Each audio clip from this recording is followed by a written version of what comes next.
Hi friends, welcome back to the channel. Today I want to talk about a trend I've noticed within my community of entrepreneurs and small business owners who are pivoting into remote tech roles.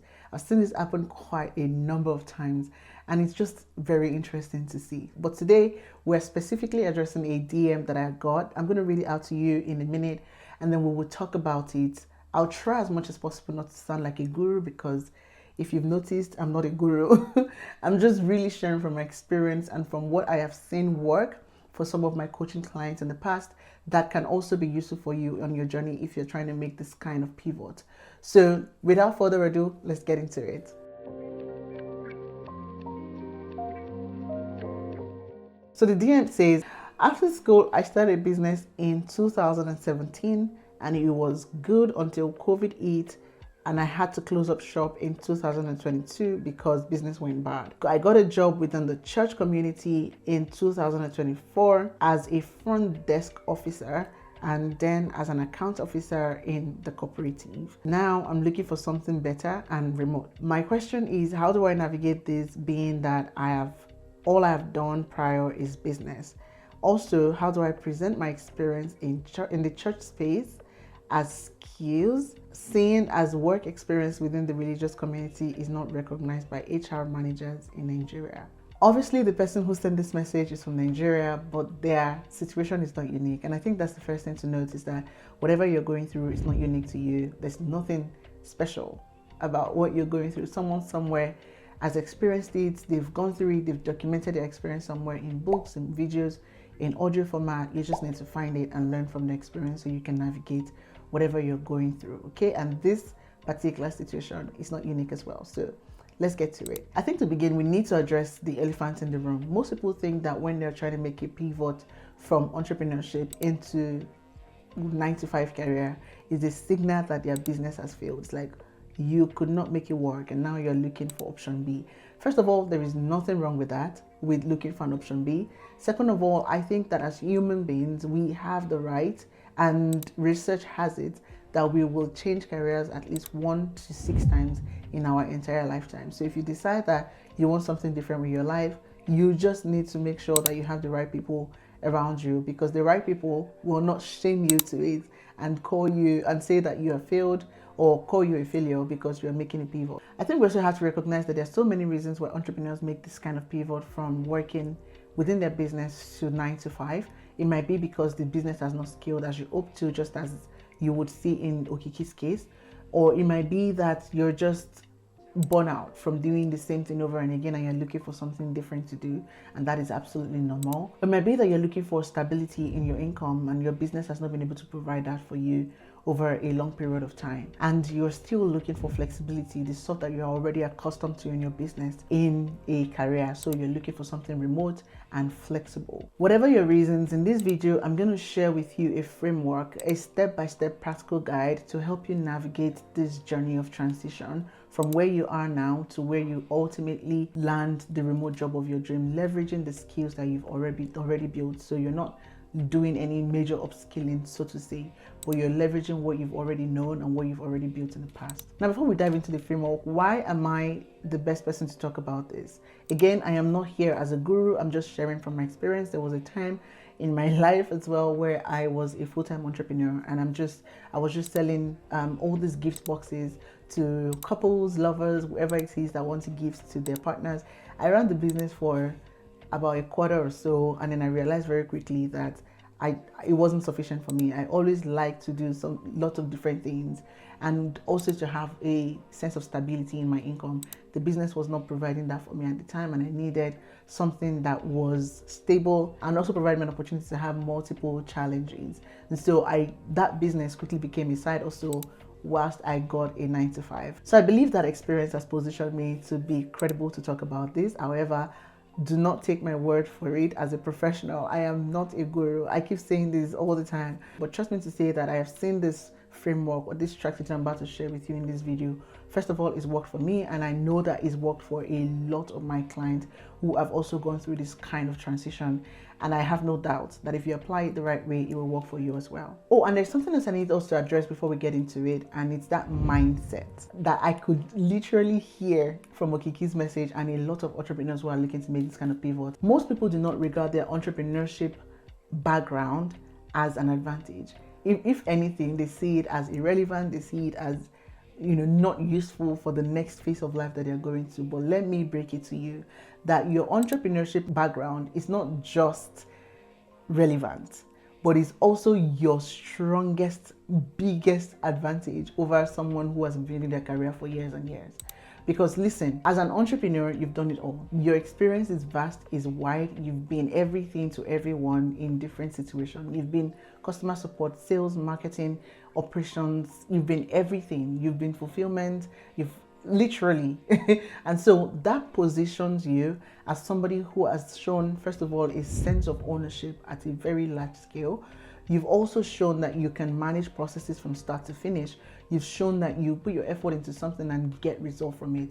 Most companies are looking for problem solvers such as yourself. Most people who have worked in a structured career 9 to 5 do not have half as much as what you have in terms of your grit, in terms of your commitment, in terms of your ability to see things through, in terms of your ability to look at a process and see it from start to finish, just because entrepreneurship has helped you develop this skill. So you just need to be able to communicate it in a way that positions you as the right candidate. And listen, these are not just things that are nice to say. They're not just things that you put on your CV for the sake of putting it. They are genuinely valuable. In fact, a LinkedIn workforce report found that former entrepreneurs are 41% more likely to excel in roles that require autonomy and problem solving than your traditional employees or people who have built careers over the years.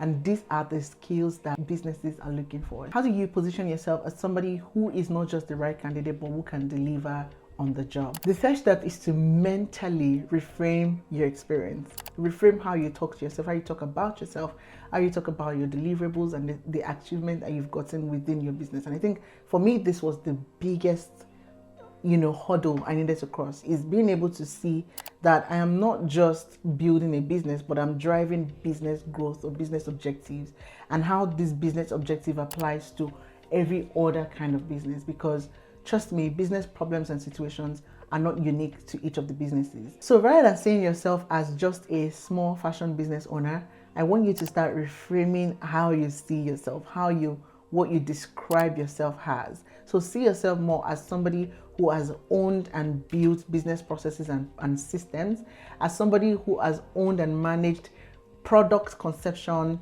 to building the product to making sure that the product has product market fit and selling the product. Basically, I want you to see yourself as someone who has made decisions based on very limited data, and as somebody who is able to analyze customers' need, who is able to lead teams, who is able to enforce and ensure partnership. Like, there's so many things that is woven into the business that you do today that you need to outline, including content creation, including idea formation, and there's just a lot. So make a list of all these different things you do within your business. You can ask ChatGPT or any other AI tool to help you reform or redefine or reshape the way it's written so that it sounds really nice and authentic. How we define ourselves, how we conceptualize an experience that we've had, plays a huge role in our ability to transfer those experiences into a new context. And I know that sounds really grandiose,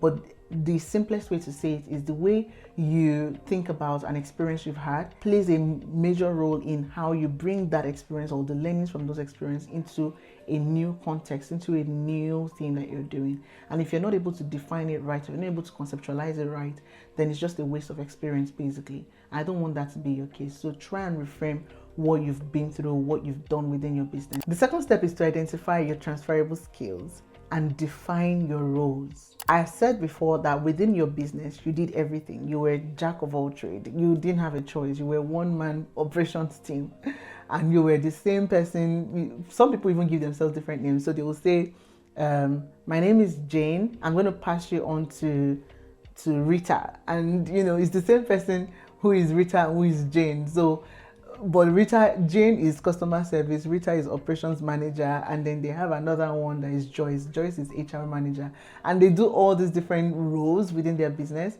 But trust me, what you want to do if you're looking to transition is to start to define, okay, what specific roles did I play within this business? What are the skills that I got within each specific roles? Or what are the transferable skills that I can bring into bear, or I can bring into a tech role that I performed within my business, right? And also, and this is a tricky part, try to define for yourself, what did you most enjoy within your business? So if you were everything to all men, you want to distill that into, while I was in this business, I think I really enjoyed growth and marketing much more than fulfillment, much more than operations, much more than admin, much more than HR. I didn't really like hiring people, but I enjoyed customer experience or customer relations. I loved building relationships. So you would begin to find that there's so many roles within that business that, and those roles are very relevant in tech, because not all tech roles require coding or require technical skills, quote unquote. You can be an operations person, you can be in finance, you can be in legal, you can be in customer experience, you can be in content creation, you can be in growth and marketing, you can be like, there's so many things you can do within tech that you have already done within your business. You just need to be able to say, okay, let's sit ourselves down. What exactly did we enjoy, and what exactly would we enjoy doing moving forward? That is not, everything, because obviously you're not going to own everything and every process within another person's business. So being able to identify and define for yourself, what role will I play, is also very critical. So to recap, take an inventory of all the aspects of your business that energizes you the most, and then start to look for roles in tech that plays into those skills or that emphasize those skills. The third step is to bridge your knowledge gap. We both know that there will be areas of growth that you need to fill, but you can be absolutely strategic about how you go about it. You don't have to spend years and years learning how to do something that you've already done because you want the technical context or you want the industry vocabulary. Then you start to spend a lot of time or a lot of money acquiring skills you already possess. So what you can do instead, and this is something that I've seen work a lot for people within my community and worked for me. I will tell you how it worked for me, but let me tell you exactly what it is. Obviously, first of all, find short courses to take. That's the first thing. Find short courses that can help you bridge that gap. Find boot camps, find community learning opportunities where you can learn amongst other people so that you can juggle that alongside whatever you're doing currently, and it doesn't feel like you're alone on your journey, right? Once you have the theoretical part of the learning done, don't wait till you are good enough. Start looking for opportunity to consult for other businesses. If you find that what you really enjoy doing is customer experience within your own business, you absolutely enjoy interacting with customers, building that relationship, and helping to build an exceptional service, quote unquote, within your business. What you can do, obviously, is first of all take that short course that we spoke about, and then take your learnings from the course, including your experience, and make it into a consulting gig, quote unquote, that you can then apply into your friend's business. So you go into these small businesses and say to them, look, I can help transform how you do customer experience. And the reason you're doing this is so you have concrete examples and illustrations to give during your interviews. That is not just within your own business context, but it's more, look, I have done this within my business. I've learned how to do this better, and I have applied what I have learned into a different business as a customer experience professional. These were the results I got after doing it. So it helps you build confidence and credibility, basically. So you are walking into your new role not feeling like I've just gotten out of my business and that's all I ever know, but feeling like I have gotten out of my business, I have that experience at hand, I've learned this job or this work, I know what it takes to succeed here because I've also applied what I've learned into a different business as a consultant. So I think really, if you go through that, it will help to shorten your learning span and how long it takes. And it's also the cheapest, best way to learn a skill and ramp up quickly. The first step within this framework is to start to build your network. Don't try to be an island. No man is an island. Don't try to go at it solo. Try not to do that to yourself because it can get very overwhelming and daunting very quickly. So what you want to do is join existing network of professionals who are already in the role that you want to work in. So if you're looking to be a product manager, for example, you want to go join product management communities on LinkedIn, on Slack. You'll find a lot of them. Just Google, right? You'll find them, right? And once you get in there, don't be passive. Everyone else can be passive. Everyone who has been product managers for the last 5 to 10 years of their lives, they don't have anything to lose or gain. But you who are just starting out on this journey, you have so much at stake. So try to connect with people who have been on the journey for 3 to 5 years, people who are even just starting, or people who have been a lot more experienced than that. Connect with them, try to have coffee chats with them, specifically ask them, what about this journey? What about this role excite them? What do they like about it? What do they hate about it? What does their day-to-day look like? Having these conversations help put you in the right frame of mind, quote unquote, put you in the community of people who have shared values, shared goals as yourself. Another thing that has helped me a lot, is watching videos of people who are in the roles that I'm looking to transition into. There are tons and tons of people on YouTube these days who are doing a day in the life of, or who are just talking, about their experience, what they're doing to transform their lives and things like that. So watch those kinds of videos, watch them as much as you possibly can, because they will help refine your vocabularies.